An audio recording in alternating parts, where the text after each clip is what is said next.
বয়স 50 পেরোলেই এই কথাগুলো মেনে চলবেন।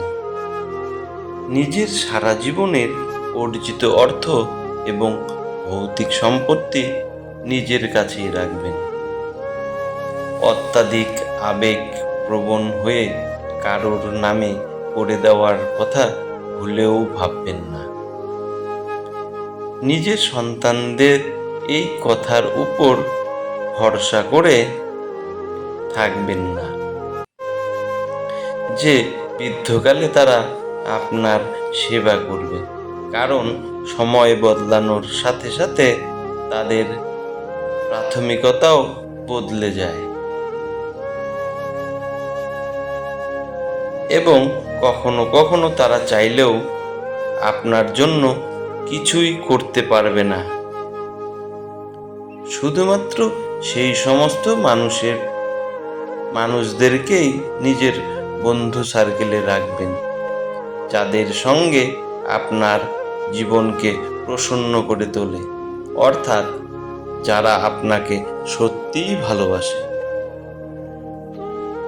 বরাবর নিজের ঘর বা বাড়ি পরিবর্তন না করে নিজেকে একটি স্থায়ী জায়গায় রাখুন, যাতে আপনি একটি স্বাধীন জীবনযাপন উপভোগ করতে পারেন। বছরে অন্তত একবার হলেও নিজের জীবন সাথীকে নিয়ে কোথাও বেরিয়ে আসবেন। এতে আপনার বেঁচে থাকার দৃষ্টিভঙ্গি বদলাবে। নিজের ছোট ছোট কাজ নিজেই করবেন। বৃদ্ধ অবস্থায় দোহাই দিয়ে কাউকে দিয়ে কোনো কাজ করিয়ে নেওয়া ঠিক নয় এবং কারো থেকে সম্মান পাওয়ার চিন্তা করবেন না। কারো সঙ্গে নিজের তুলনা করবেন না এবং কারো থেকে কোনো প্রত্যাশা রাখবেন না। সবার কথা শুনবেন, কিন্তু নিজের বুদ্ধিমত্তার উপর বিচার করে যে কোনো বিষয়ে শান্ত নিবেন। নিজের স্বাস্থ্যের প্রতি খেয়াল রাখবেন। ডাক্তারি পরীক্ষা নিরীক্ষা ছাড়াও নিজের আর্থিক সামর্থ্য অনুযায়ী পুষ্টিগুণ সম্পূর্ণ খাদ্য গ্রহণ করবেন এবং যতটা সম্ভব নিজের কাজ নিজেই করার চেষ্টা করবেন। ছোটখাটো শারীরিক সমস্যায়